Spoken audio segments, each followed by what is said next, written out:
Good afternoon সবাইকে। আশা করি সবাই খুব ভালো আছো। আজকে তোমাদের ভাষা চর্চা মানে বাংলা ব্যাকরণের চতুর্থ অধ্যায়টি আমরা পড়ব। তো যে অধ্যায়ের নাম, বিষয়বস্তু এগুলোতে যাওয়ার আগে প্রথমে আমরা এই যে ভাষা, বাংলা ভাষা ব্যাকরণ এগুলোর শুরু থেকে গোড়া থেকে একটু আলোচনা করে নেব। আলোচনা নয়, গল্পই বলা চলে। তো একটু গল্প করে নেব। আচ্ছা, আমরা আমরা যে সমস্ত কথা বলি, অর্থাৎ আমাদের মাতৃভাষা বাংলা, আমরা বাংলা ভাষায় কথা বলি।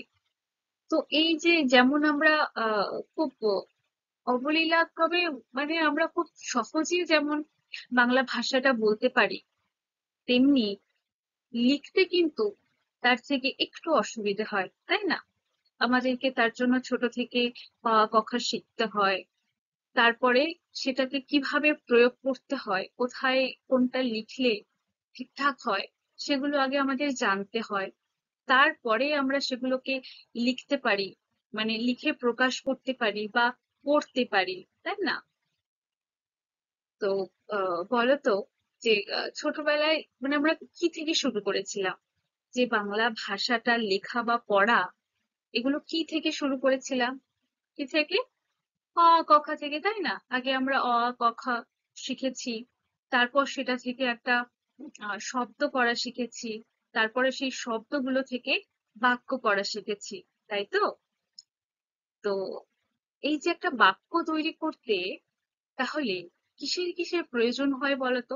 যে কাদের সাহায্য লাগে একটা বাক্য তৈরি করতে? বলো?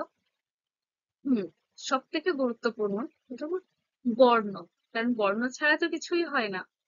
যে এই যে অ, আ, ক, খ এগুলোকে কি বলে এক একটাকে? খুব ভালো। এক একটাকে বর্ণ বলে। আর এই বর্ণগুলোকে একসাথে কি বলে বলতো? বর্ণমালা। বাহ!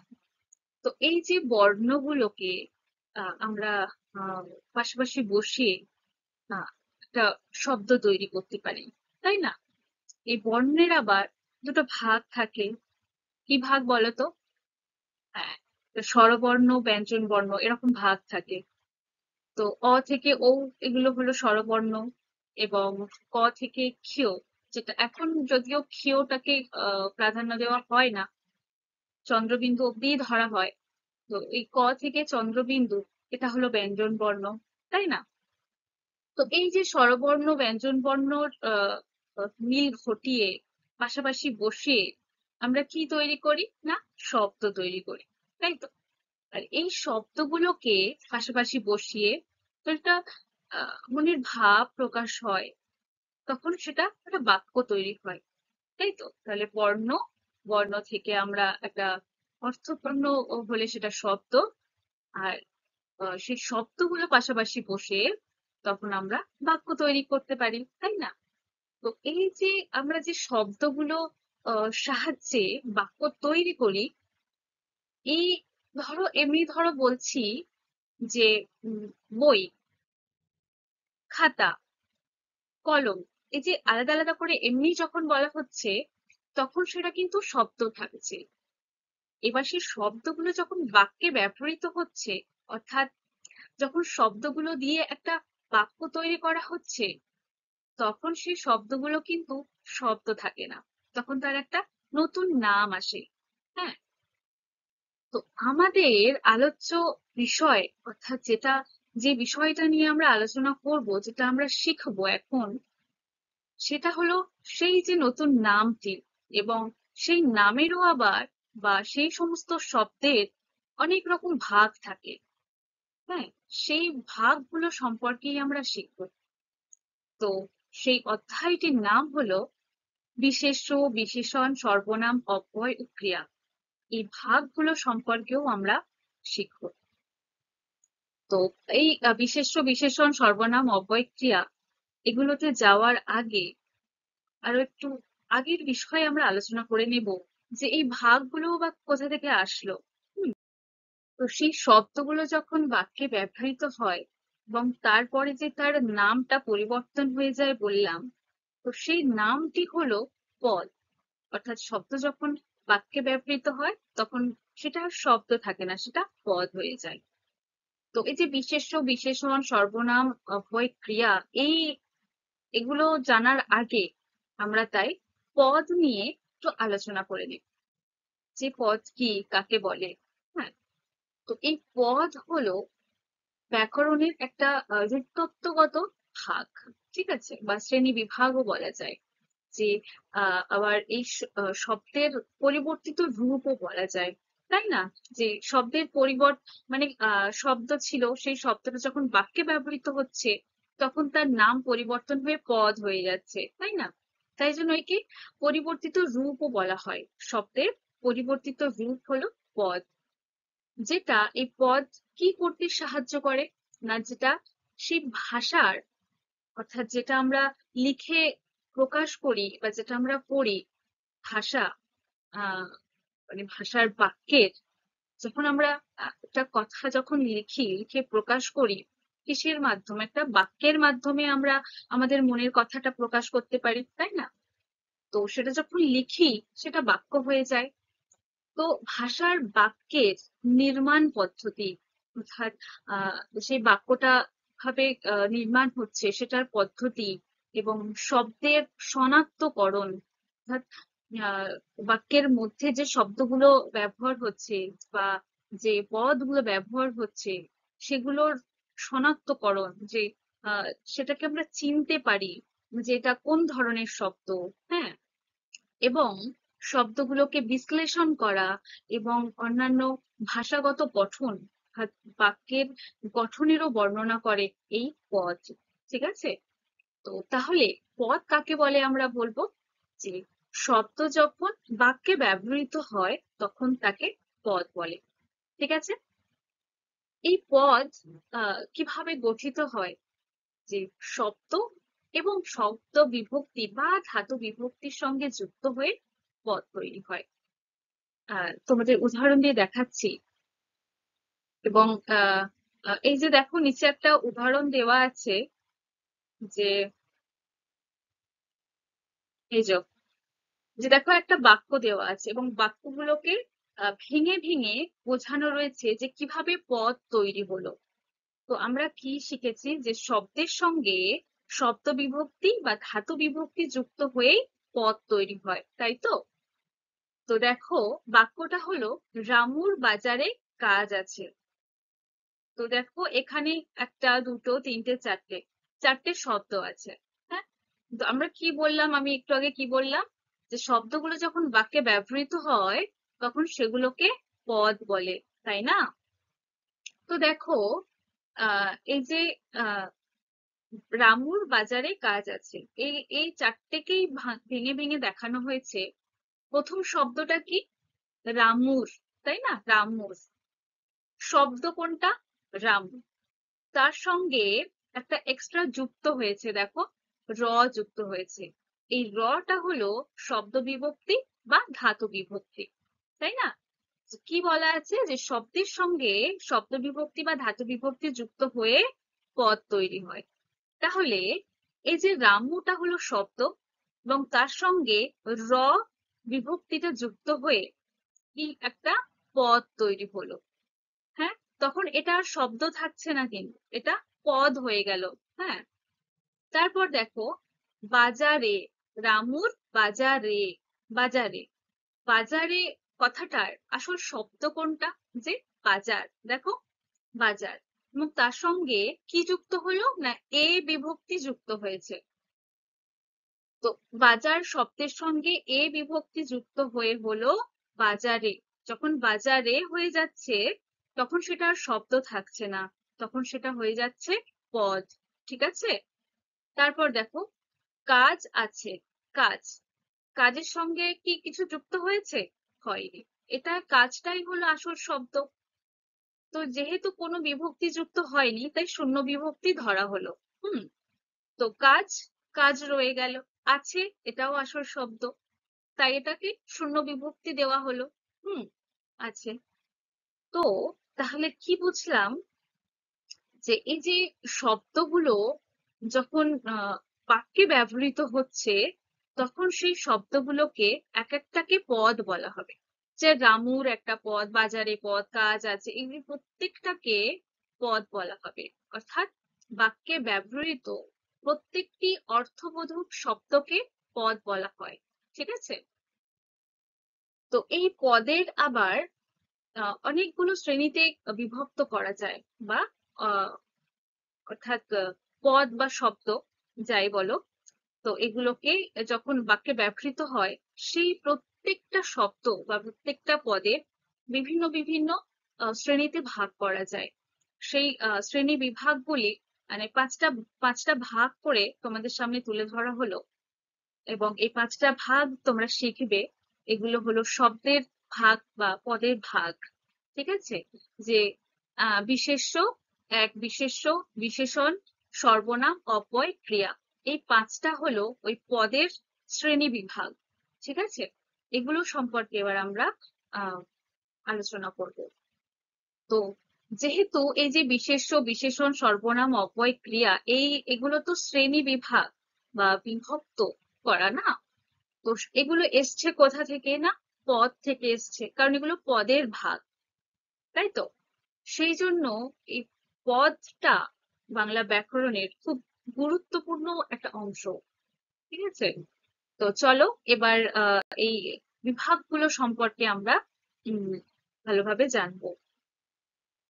তো প্রথমে আমরা প্রথম ভাগ যেটা বিশেষ্য, সেটা নিয়ে আমরা আলোচনা করব। বিশেষ্য কি? বিশেষ্য, যেটাকে ইংরেজি থেকে নাউন বলা হয়, তোমরা পড়েছো নিশ্চয়ই। তো নাউনও যেমন নাম বোঝায়, ঠিক তেমনি বিশেষ্যটাও নাম বোঝায়। ঠিক আছে? যে কোনো কিছুর নাম বোঝালে সেটাকে বিশেষ্য বলে। যেমন ধরো, ভালো করেই বলছি যে বাক্যের মধ্যে ব্যবহৃত যে সমস্ত পদ দ্বারা কোনো ব্যক্তি, বস্তু, জাতি, স্থান, কাল, ভাব, সমষ্টি, কর্ম এবং গুণেরও নাম বোঝানো হয়, সেটাকে বিশেষ্য বলে। অর্থাৎ বাক্যের মধ্যে ব্যবহৃত যে সমস্ত শব্দগুলো থাকে, ওই যে একটু আগে দেখালাম যে যে শব্দ থাকে বা পদ থাকে, সেই পদগুলো যদি কোনো কিছুর নাম বোঝায়, সেই পদগুলোকে বিশেষ্য পদ বলা হবে। ঠিক আছে? তো সেই নামগুলো কোনো ব্যক্তির নাম হতে পারে, বস্তুর নাম হতে পারে, জাতির নাম, স্থান, কাল, ভাব, সমষ্টি, কাজ এবং গুণ, এগুলোর যদি নাম হয়, তখন সেটা বিশেষ্য পদ হবে। ঠিক আছে? যেমন ধরো, আহ, আহ, বই, বই কি? এটা একটা নাম বোঝাচ্ছে। বা যেমন ধরো, টেবিল, টেবিলটা কি? একটা নাম বোঝাচ্ছে, তাই না? বুঝতে পারছি যে আমরা কার কথা বলছে, কার কথা বলা হচ্ছে। বা কোনো একটা মানুষের নাম, যে শ্যামল, এটাও একটা নাম বোঝাচ্ছে। বা বা ধরো একটা জায়গার নাম কলকাতা, এটা একটা স্থানের নাম, তাই না? বা আহ উম, চলন, কমন, এগুলোর নাম। চলন, এটা একটা কর্মীর নাম বলা হচ্ছে, তাই না? তো এই যে যে এই ব্যক্তি বলো, বস্তু, জাতি, কর্ম, ভাব, গুণ, সবকিছুর যদি নাম বোঝায়, তখন সেটা কি হয়ে যাবে? না, বিশেষ্য পদ হয়ে যাবে। ঠিক আছে? এই বিশেষ্য পদটাকে আবার অনেকগুলো শ্রেণীতে ভাগ করা যায়। হ্যাঁ, যে এই ব্যক্তি, বস্তু, জাতি, স্থান, কাল ইত্যাদি, এই সমস্ত নাম বোঝালে যে বিশেষ্য পদ হয়, এগুলোর আবার আলাদা আলাদা ভাগ আছে বা নাম আছে। যে এই এই একটা নাম বোঝাচ্ছে, ধরো কলম, এটা একটা নাম বোঝাচ্ছে, কিন্তু এটা বা এটা একটা বিশেষ্য পদ, তাই তো? যে কলম শব্দটা একটা বিশেষ্য পদ, কিন্তু এটা কোন ধরনের বিশেষ্য পদ? হ্যাঁ, সেগুলোই হলো এই শ্রেণী বিভাগ, সেগুলো সম্পর্কে এবার আমরা জানবো। তো এই বিশেষ্য বিশেষ্য পদের পাঁচটা ছটা শ্রেণীতে বিভক্ত করা হয়েছে। যে নামবাচক বা সংজ্ঞাবাচক বিশেষ্য, 2 বস্তুবাচক বা দ্রব্যবাচক বিশেষ্য, 3 জাতিবাচক বিশেষ্য, 4 সমষ্টিবাচক বিশেষ্য, 5 ভাববাচক বিশেষ্য এবং 6 গুণবাচক বিশেষ্য। ঠিক আছে? এই 6টি ভাগে বিশেষ্যকে বা বিশেষ্য পদকে ভাগ করা যায়। হুম।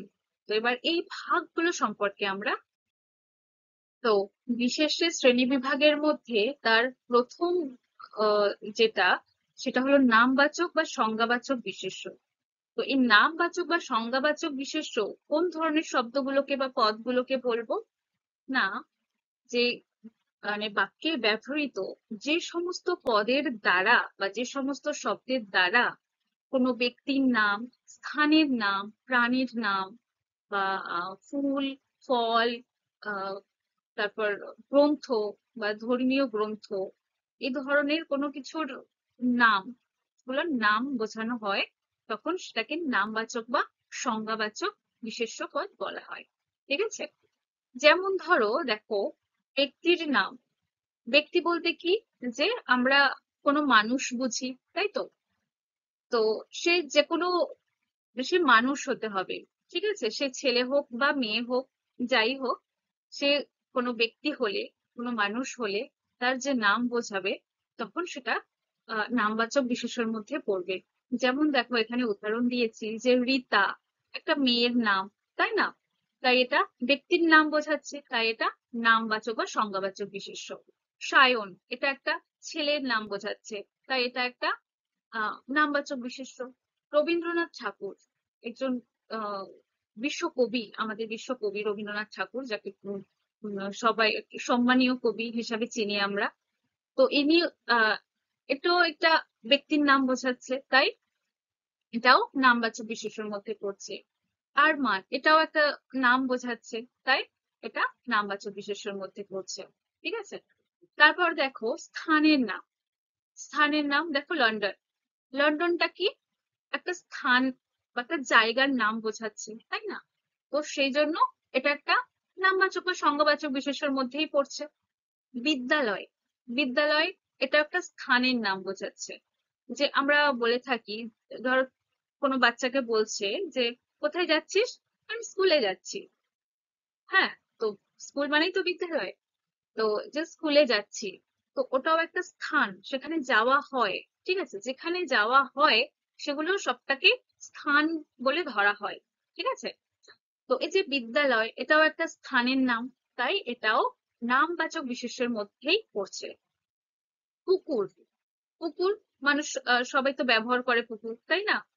পুকুরের জল ব্যবহার করে, সেখানে কাজ থাকে। গ্রামের দিকে মানুষ তো পুকুরের জলেই সব কিছু কাজকর্ম করে। থালা বাসন মাজা, জামা কাপড় কাচা থেকে স্নান করা থেকে শুরু করে, গ্রামের দিকে বেশিরভাগ জায়গায় দেখা যায় এখনো পুকুরের জলই ব্যবহার করে। তো এটাও কি, এটা একটা স্থানের নাম হিসেবেই ধরা হচ্ছে। তো এই পুকুরটাও তাহলে নামবাচকের মধ্যে পড়বে। তাজমহল এটাও একটা স্থানের নাম, যে সেখানে সবাই ঘুরতে যায়, তাই না? তো তাই জন্য এটাও একটা স্থানের নাম বোঝাচ্ছে, তাই এটাও নামবাচক বা সংজ্ঞাবাচক বিশেষ্য বলা হবে। হিমালয়। হিমালয় কি, এটা হিমালয় পর্বত, তাই তো, পর্বতের নাম। তো সেই জন্য এটা কি নামই বোঝাচ্ছে, তাই এটাও নামবাচক বিশেষ্যের মধ্যে পড়ছে। হুম। তেমনি আরো অনেক কিছুই রয়েছে, যে নদী, বা ভিক্টোরিয়া মেমোরিয়াল হল, বা কোনো বাজারকে বোঝানো, বা কোনো একটা নির্দিষ্ট রাস্তার নাম বোঝানো, এইরকম ধরনের কোনো যে কোনো স্থান হলে সেটা নামবাচক বিশেষ্যের মধ্যেই পড়বে। ঠিক আছে? প্রাণীর নাম, যে কোনো প্রাণী বলতে ধরো পশু পাখি, এগুলোর কথা বলা হচ্ছে, যে যে কোনো পশু পাখির নাম বোঝালে সেটাও নামবাচক বিশেষ্যের মধ্যে পড়ছে। যে বিড়াল, বাঘ, এগুলো কি পশু? তো তাই জন্য এই নাম বোঝাচ্ছে, তাই এটাও নামবাচক বিশেষ্যের মধ্যে পড়ছে। মুরগি, শালিক, এগুলো কি পাখির মধ্যে পড়ছে। তো এদেরও প্রাণ আছে, এরাও প্রাণী এক প্রকার। তো সেই জন্য এদের কি নাম বোঝাচ্ছে, তাই জন্য এটাও নামবাচক ও সংজ্ঞাবাচক বিশেষ্যের মধ্যেই পড়বে। হুম।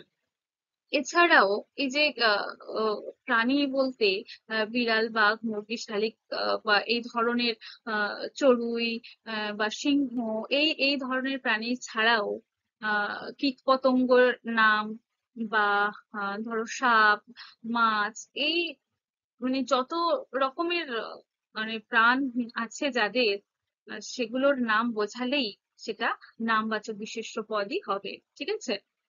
তারপরে ধরো ফুলের নাম, ফলের নাম। ফুল যেমন গোলাপ, গাঁদা, পদ্ম, জিনিয়া ইত্যাদি প্রচুর নাম আছে ফুলের।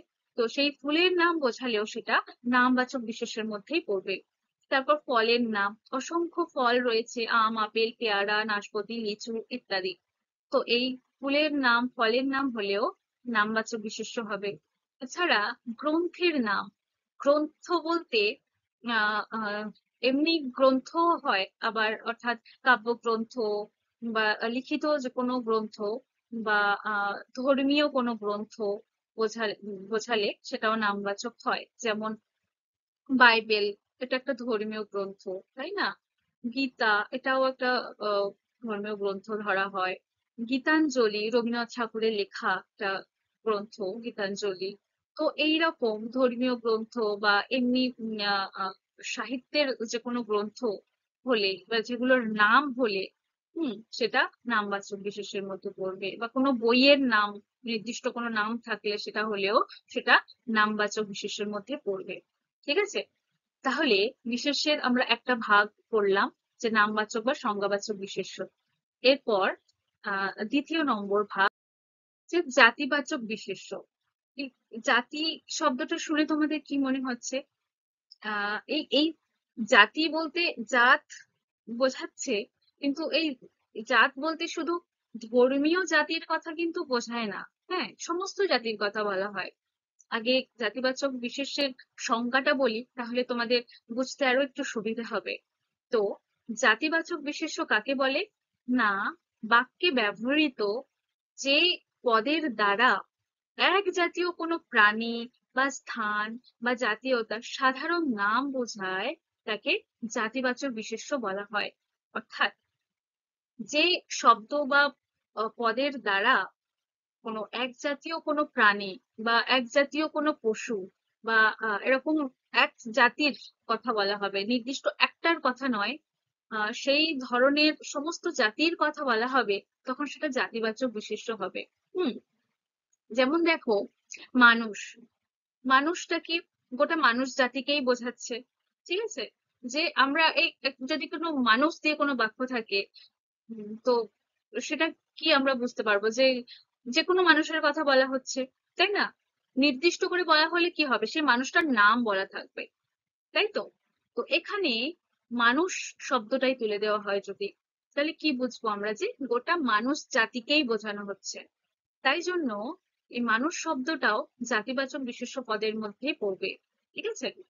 তারপর পাখি, পাখি বলতে আমরা কি কোনো নির্দিষ্ট নাম আছে কি, যে শালিক পাখি, চড়ুই পাখি, টিয়া পাখি, এরকম নাম নেই, শুধু পাখি শব্দটা দেওয়া রয়েছে। তাহলে আমাদের কি বুঝতে হবে, যে পাখি মানে গোটা পাখি জাতিকেই বোঝাচ্ছে, সে যে কোনো পাখিই হতে পারে। তাই এই পাখিটাকে তাহলে আমরা বুঝবো যে এটা জাতিবাচক বিশেষ্য। বুঝতে পারছো? তারপর ধরো পর্বত, সে পর্বত যে কোনো পর্বত হতে পারে, নির্দিষ্ট নাম দিয়েছে যে কি এটা হিমালয় পর্বত, এরকম নাম আছে কি? নাম দেওয়া নেই। তো তাই জন্য আমাদেরকে বুঝে নিতে হবে যে এই পর্বত বলতে সমস্ত পর্বতকে বোঝানো হচ্ছে। হুম। তাই এটাও জাতিবাচক বিশেষ্যের মধ্যে পড়বে। আহ নদী, নদী বলতে কি, এখানে কি নাম উল্লেখ করে দেওয়া আছে, যে বিদ্যাধরী নদী বা গঙ্গা নদী, এরকম নাম উল্লেখ করা আছে? নেই। নদী বলতে সে সমস্ত নদীগুলোর কথাই বলা হচ্ছে, কোনো নির্দিষ্ট নাম নেই। তাই জন্য এই সমস্তগুলোর কথা বা সমস্ত নদীর উদ্দেশ্যে বলা হচ্ছে, তাই এটা জাতিবাচক বিশেষ্য হবে। ঠিক আছে? গাছ, গাছ সে যে কোনো গাছ হতে পারে। হুম। বট গাছ, আম গাছ, লিচু গাছ, নাম দেওয়া নেই নির্দিষ্ট, সমস্ত গাছেদের উদ্দেশ্যে বলা হচ্ছে, তাই এটাও জাতিবাচক বিশেষ্য। এবার আহ ইংরেজ, ইংরেজটা কি? এটা একটা জাতির কথা বলা হচ্ছে। জাতি বলতে কি, আহ ও, জাতি বলতে শুধু ধর্মীয় জাতির কথা এখানে বলছি না, যে সে কোন দেশে বাস করছে, তার ভাষা কি, সেই অনুযায়ী যে জাতীয়তা নির্ধারণ করা হয়, সেই জাতীয়তার কথা বলছি। যে ইংরেজ, তারা ইংরেজিতে কথা বলে, তাই তাদেরকে ইংরেজ বলা হয়, ওটা একটা জাতির কথা বলছে। বা এই যে ধরো যাকে বলা হচ্ছে যে ইংরেজ, এটা এটা কাউকে একটা নির্দিষ্ট করে বলছে না, কোন একটা নাম নির্দিষ্ট করা নেই, তাই এই ইংরেজ শব্দটা একটা গোটা ইংরেজ জাতিকে বলা বলা হচ্ছে, তাই না? তাই এটাও জাতিবাচক বিশেষ্য। আবার যেমন আহ বাঙালি, তো এই বাঙালিটা কি, বাঙালি জাতির কথা বলা হচ্ছে। যেমন আমরা আমরা বাঙালি, আমরা বাংলা ভাষায় কথা বলি, বাংলাই আমাদের মাতৃভাষা, তাই না? তাই জন্য আমাদেরকে বাঙালি বলা হয়, তাই তো? তো এটা কি, এটাও একটা জাতির কথা বলা হচ্ছে। তো এই যে বাঙালি শব্দটার দ্বারা আমরা কি কোনো একজনকে বোঝাচ্ছি, বুঝতে পারছি? না, আমরা বাঙালি বলতে সমস্ত বাঙালি জাতিকেই উদ্দেশ্য করে বলা হচ্ছে, সেটা আমরা বুঝতে পারছি, তাই তো? তাই জন্য এইরকম শব্দ জাতিবাচক বিশেষ্য বলা হবে। এবার দেখো হিন্দু, মুসলিম, এগুলো কি, এবার এগুলোকে ধর্মীয় জাতির কথা বলা হচ্ছে। যে হিন্দু, হিন্দু বলতে কোনো একজন হিন্দু মানুষকে বোঝানো হচ্ছে না, যে কোনো মানুষ হতে পারে, মানে যে কোনো হিন্দু মানুষ বা হিন্দু ব্যক্তি হতে পারে। তো সমস্ত জাতির উদ্দেশ্যে বলা হচ্ছে, সমস্ত হিন্দু জাতির কথা বলা হচ্ছে, তাই এটা জাতিবাচক বিশেষ্য। আবার মুসলিম, মুসলিম বলতে শুধু যে কোনো একজন নির্দিষ্ট মুসলিম ব্যক্তির কথা বলা হচ্ছে না, মুসলিম বলতে গোটা মুসলিম জাতিকে বোঝানো হচ্ছে, তাই এটাও জাতিবাচক বিশেষ্য। খ্রিস্টান, খ্রিস্টান বলতে সমস্ত খ্রিস্টান জাতিকে বোঝানো হচ্ছে, তাই এটাও জাতিবাচক বিশেষ্য। ভারতীয়, এটাও আমাদের জাতীয়তা, আমরা ভারতবর্ষে বাস করি, তাই আমাদের জাতীয়তা ভারতীয় আমরা, তাই তো? তো এই যে এটাও একটা, তো এই ভারতীয় বলতে আহ সমস্ত ভারতবর্ষে যারা বাস করে সেই সমস্ত মানুষকে তারা ভারতীয়, তারা বলা যেতে পারে, বলা যায়, তাই না? তো এটা সমস্ত ভারতবাসীকেই বলা হচ্ছে, সমস্ত ভারতবাসী বা সমস্ত এই জাতিকেই বলা হচ্ছে, তাই জন্য এটাও জাতিবাচক বিশেষ্যের মধ্যে পড়ছে। তাহলে বুঝতে পেরেছো যে তাহলে এক জাতীয় কোনো প্রাণী, কোনো পশু বা কোনো জাতি বা জাতীয়তার কোনো সাধারণ নাম বোঝাবে, তখন সেটা জাতিবাচক বিশেষ্য হবে। বা নির্দিষ্ট একজনকে বলা হবে না, সমস্ত জাতিকে নিয়ে বলা হবে, তখন সেটা জাতিবাচক বিশেষ্য হবে। ঠিক আছে? ইংরেজিতে যেমন আমরা নাউনের দুটো ভাগ পার্টিকুলার যেটা আমরা করে থাকি, যে প্রপার নাউন, কমন নাউন, ঠিক সেই কমন নাউনটাই বলা যায় এই জাতিবাচক বিশেষ্য, তাই না? যে প্রপার নাউন হলে প্রপার কোনো নাম ধরে বোঝালে তখন প্রপার নাউন হয়, আর কমন নাউন হলে যে গোটা জাতিকে বোঝানো হচ্ছে সেটা হয়ে যায় কমন নাউন, তাই না? তো সেটাই এই জাতিবাচক বিশেষ্যটাও কতকটা সেরকম। ঠিক আছে? তারপর 3 নম্বর ভাগ হলো যে পদার্থ বা দ্রব্যবাচক বা বস্তুবাচক বিশেষ্য। অর্থাৎ এটা পুরোটাই বস্তুর উপর নির্ধারণ, বস্তুর উপর নির্ভর করে তৈরি হচ্ছে এই বস্তুবাচক বিশেষ্যটা, যেটাকে দ্রব্যবাচক বিশেষ্যও বলা হয়। হুম। তো এই বস্তুবাচক বা দ্রব্যবাচক বা পদার্থবাচক বলো, এই বিশেষ্য কাকে বলে? না, এর সংজ্ঞাটা হলো যে আহ বাক্যের মধ্যে ব্যবহৃত যে পদের দ্বারা কোনো উপাদানবাচক পদার্থ বা বস্তুর নাম বোঝাবে, তখন সেটাকে দ্রব্যবাচক বা বস্তুবাচক বিশেষ্য বলে। তো এই বস্তুবাচকের মধ্যে যে কোনো বস্তু হতে পারে, যে কোনো দ্রব্য, যে কোনো পদার্থের নাম হতে পারে। ঠিক আছে? তো এবং আরেকটা জিনিস চেনার উপায়, যে এই পদার্থ বা দ্রব্যবাচক বা বস্তুবাচক বিশেষ্য গুলোকে বাক্যের মধ্যে থেকে আমরা কিভাবে চিনবো? না, এই ধরনের বিশেষ্য পদগুলোকে আহ বস্তুর সংখ্যা এবং পরিমাণ নির্ণয় করা যাবে। হ্যাঁ, এরকম শব্দ থাকে, তোমরা বুঝতে পেরে যাবে। যেমন ধরো উদাহরণ দিচ্ছি যে উম, আহ, আহ, কলম।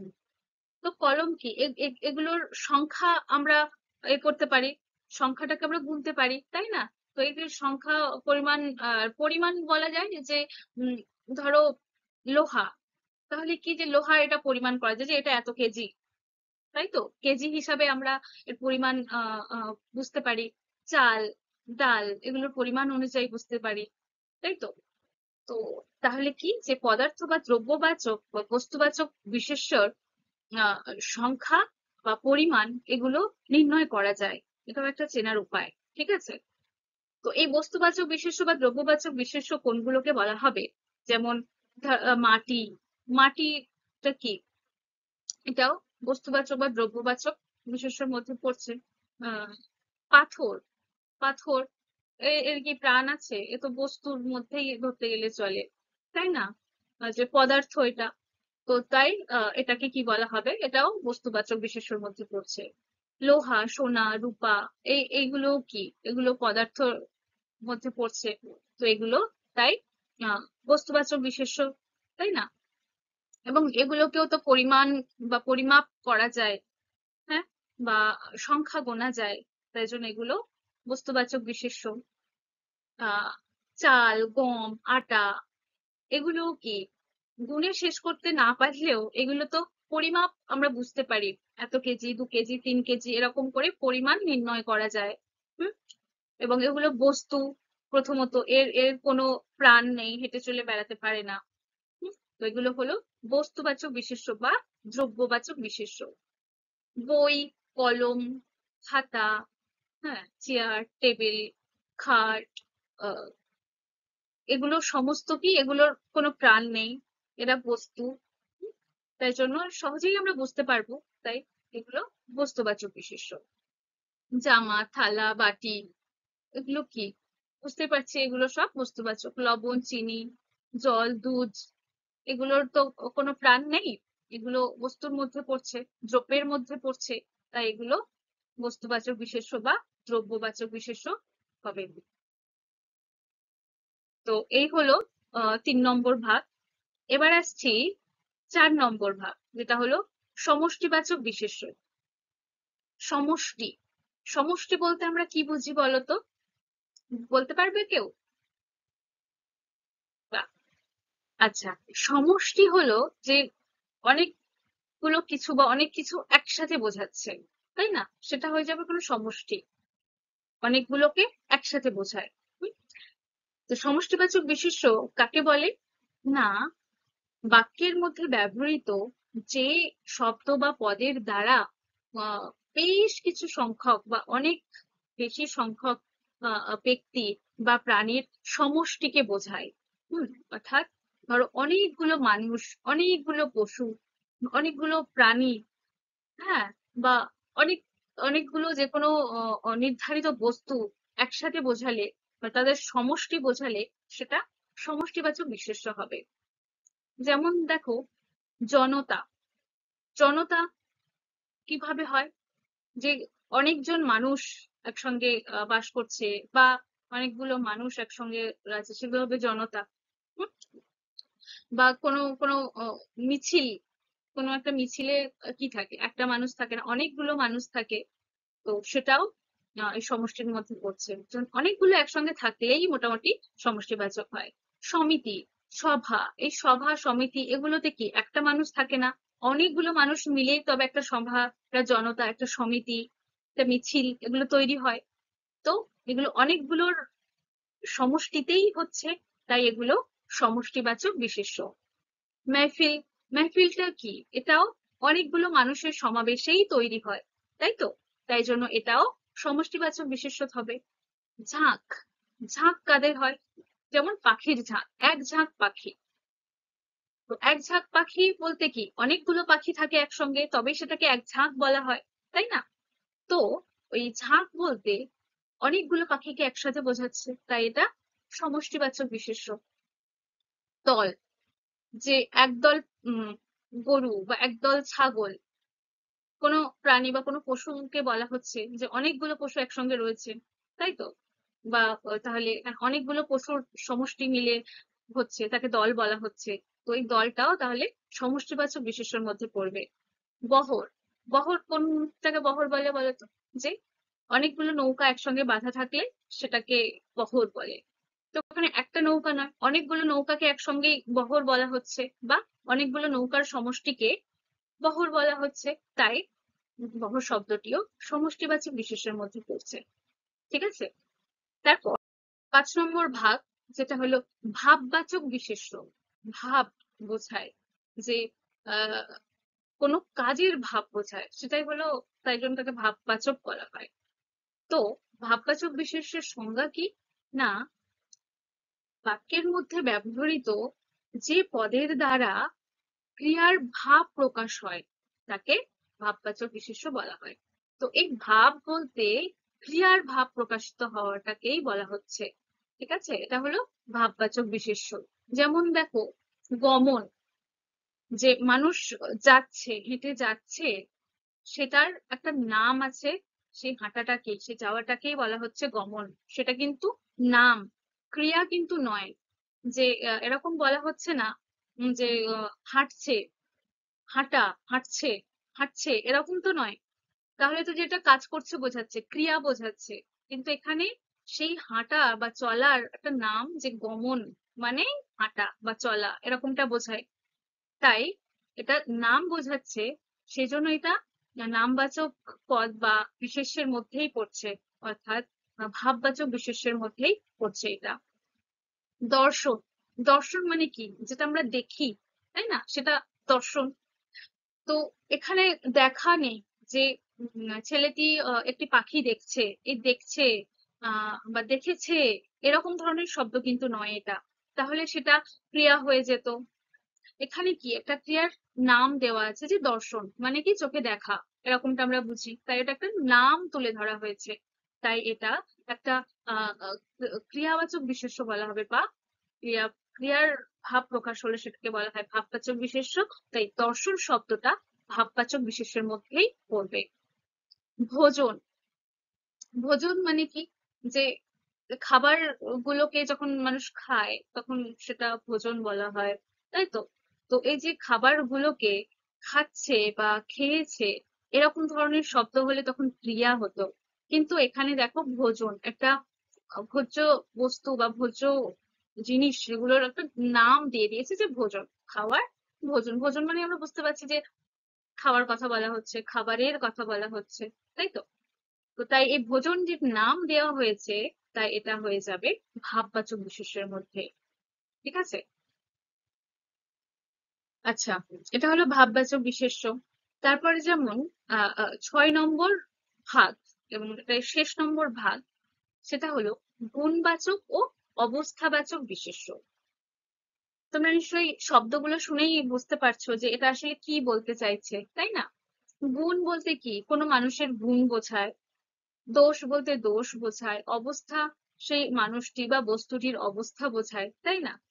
ঠিক তাই, এরকমটাই, যে আহ, কোনো মানে বাক্যের মধ্যে ব্যবহৃত যে পদের দ্বারা আহ ব্যক্তির বা বস্তুর, আহ বেশিরভাগ এটা আহ ব্যক্তির ক্ষেত্রেই এটা প্রয়োগ হয়ে থাকে। হ্যাঁ, তো তার দোষ, গুণ এবং অবস্থার নাম বোঝায়, তখন সেটাকে গুণবাচক বা অবস্থাবাচক বিশেষ্য বলা হবে।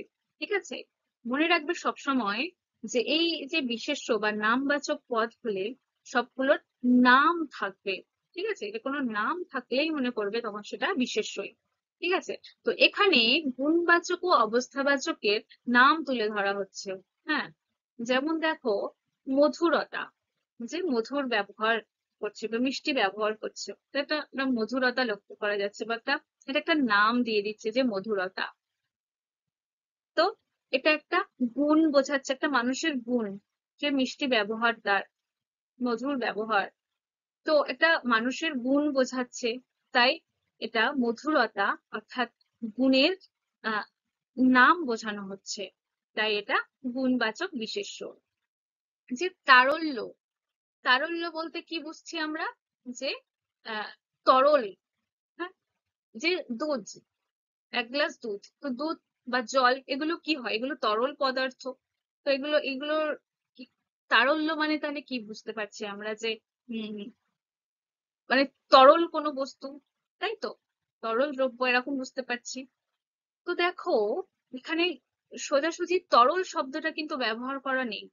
তাহলে আমরা বুঝতে পারতাম, মানে তখন সেটা অন্যরকম পদ হয়ে যেত। হুম, সেটার নাম বোঝাতো না। এখানে তারল্য এটা নাম দিয়ে বুঝিয়েছে, অর্থাৎ তরলের মানে তরল যেটা, তার জন্য নাম দিয়েছে যে তারল্য। হ্যাঁ, তো এটা কি? এটা অবস্থার কথা বলছে, যে সেই জল বা দুধ বা ওইরকম তরল কোনো বস্তুর অবস্থার কথা বলছে যে সে মানে সেটা বা সেই জিনিসটা যে তরল। হ্যাঁ, তাই তার নাম দেওয়া হয়েছে তারল্য। তাই জন্য এটা অবস্থাবাচক বিশেষ্যের মধ্যেই পড়ছে। সুখ, দুঃখ, এগুলো কি? এগুলো তার বা তার বলতে কোনো মানুষের, কোনো ব্যক্তির সুখ দুঃখের কথা বলা হচ্ছে। কিন্তু সে সুখে আছে বা তার মনে সে সে দুঃখিত, এরকম সুখ দুঃখ এগুলোর নাম বোঝাচ্ছে, তখন সেটাও হয়ে যাবে গুণবাচক বা অবস্থাবাচকের মধ্যে। এগুলো ব্যক্তির অবস্থার মধ্যে পড়ছে। ভালোবাসা, শৈশব, এগুলো কি? এগুলো কোনো ব্যক্তির অবস্থার কথা বলছে, বা তার তার অনুভূতির নামের কথা বলছে। হ্যাঁ, তো সেটা হয়ে যাবে তাই গুণবাচক ও অবস্থাবাচক বিশেষ্য। ঠিক আছে?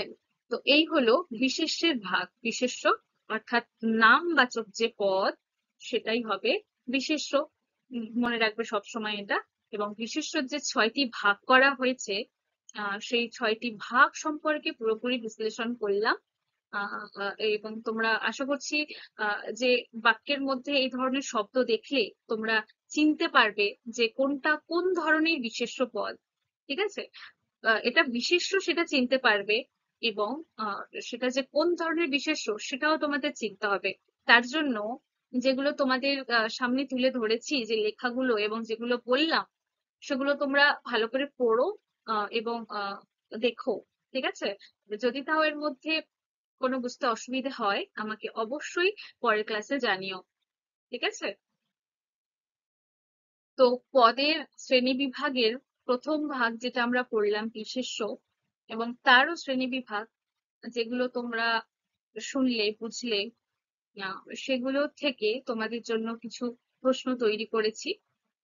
2 রকমের প্রশ্ন তৈরি করেছি, সেগুলো তোমরা অবশ্যই প্র্যাকটিস করো। একটা করে আমি উত্তর করে দিয়েছি, এবং আমি আবারও বুঝিয়ে দিচ্ছি যাতে তোমাদের পরের গুলো করতে অসুবিধে না হয়। ঠিক আছে? দেখো, কয়ের দাগে বলছে নিচের বাক্যগুলির মধ্যে যেগুলি বিশেষ্য পদ সেগুলি খুঁজে লেখ। অর্থাৎ এখানে একটা করে বাক্য দেওয়া থাকবে, সেই বাক্যের মধ্যে কোনটা বিশেষ্য তোমাদেরকে খুঁজে লিখতে হবে। তো দেখো, প্রথমে দেওয়া আছে আমি কাল কলকাতা যাব। এখানে কোনটা নাম বোঝাচ্ছে? তো তাহলে বিশেষ্য আমাদেরকে খুঁজতে হবে।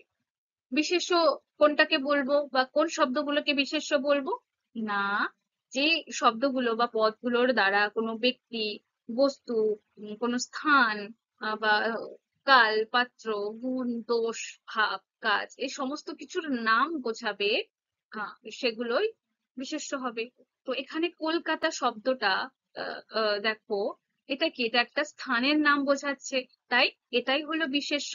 তো আমি কাল কলকাতা যাব, এর মধ্যে এই কলকাতা শব্দটা হলো বিশেষ্য পদ। ঠিক আছে? তারপরে দেখো, তার একটি সুন্দর পুতুল আছে। এই বাক্যটার মধ্যে কোন শব্দটার নাম বোঝাচ্ছে? দেখো, পুতুল। পুতুলটা কি? একটা খেলনার নাম, তাই তো? এটা একটা বা বস্তুর নাম বোঝাচ্ছে। তাই জন্য এই বাক্যটির মধ্যে পুতুল শব্দটাই হলো বিশেষ্য পদ।